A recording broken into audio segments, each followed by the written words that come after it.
In 1940, in an old house in Andong, North Gyeongsang Province, inside a dust-covered box, a single book was found. Inside it was a secret no one had solved for nearly 500 years. Exactly how Hangul had been created. We learned the answer for the very first time only in 1940. About these letters we use every day, we actually knew almost nothing. Even its name was false, and the makers weren't who we think they were. Watch to the end, and you'll learn why a king had no choice but to create these letters in secret. The story we were taught goes like this. In 1443, King Sejong created Hangul together with the scholars of the Hall of Worthies, a beautiful invention by a warm-hearted king who loved his people. We memorized this single line from our textbooks without a second thought.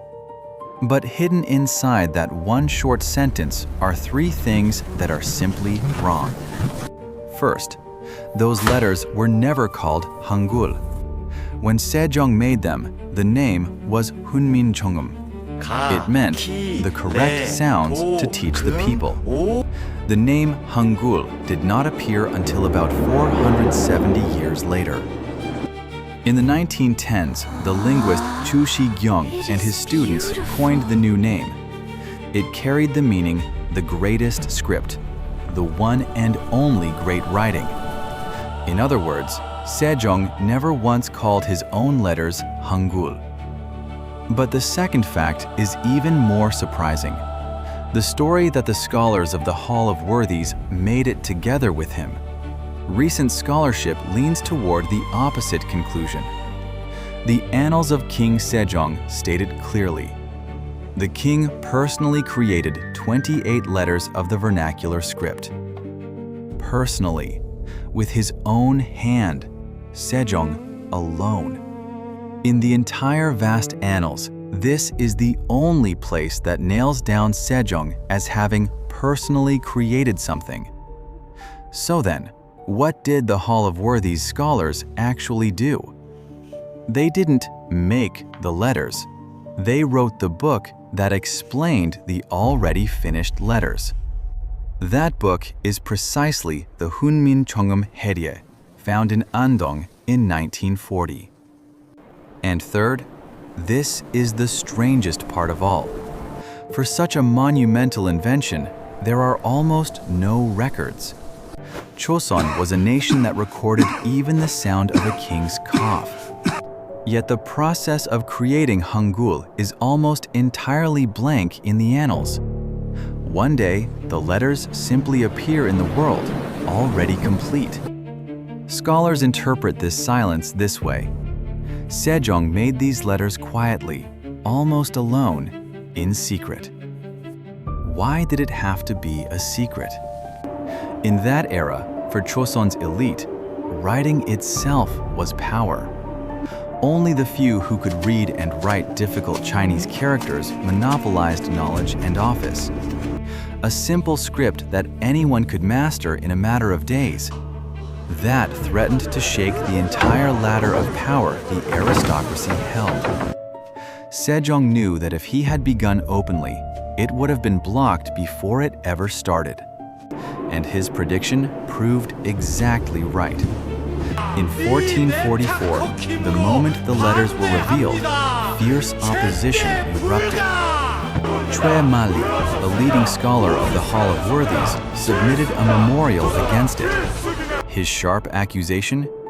To make letters different from China's was to turn into barbarians. Some even argued that easy letters would only make the people lazy about learning.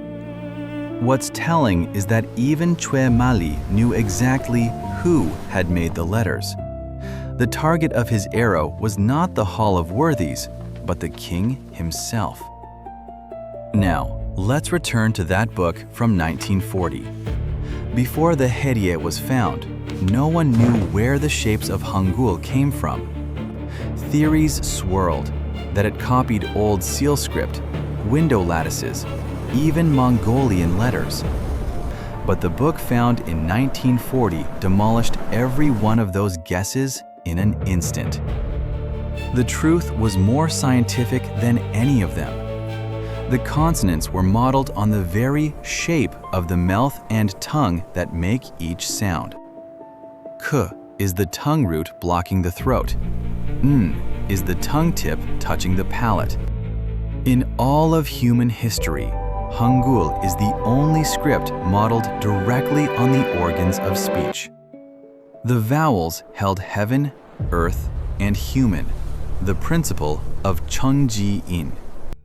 A round dot for heaven, a flat line for earth, a standing line for the human. A single king, alone, finished this design centuries before the science of phonetics even existed. Sejong's reason for making the letters is written in his own words at the very start of that book. The language of our nation differs from China's and does not match its characters.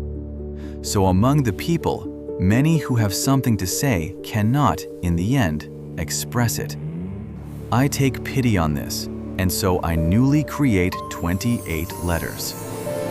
It was the moment a king himself unlocked the writing that hoarded power and handed it to the people. Yet the letters born this way did not see the light right away.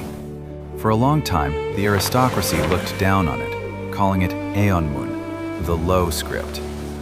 Official documents were still written in Chinese, and Hangul remained mostly the writing of women and commoners.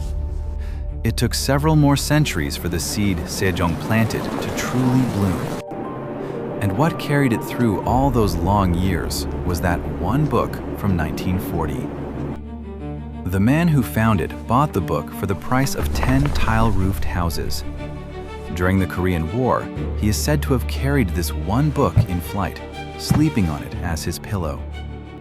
A script whose maker, whose date, and whose very logic all remain clearly known. Among the world's countless scripts, almost none other than Hangul can say this. In 1997, UNESCO designated all of these records as a memory of the world. We have lived alongside Hangul, taking it so for granted that we never truly knew it. Letters a king made quietly in order to share away his own power. After 5 centuries of silence, a single old box bore witness to that truth. Had that book never been found in 1940, we might still be living without ever knowing Hangul's secret. How much did you really know about these letters you use every single day? Tell us your thoughts in the comments. Subscribing and liking is a small cheer for the people who protected a truth that nearly vanished.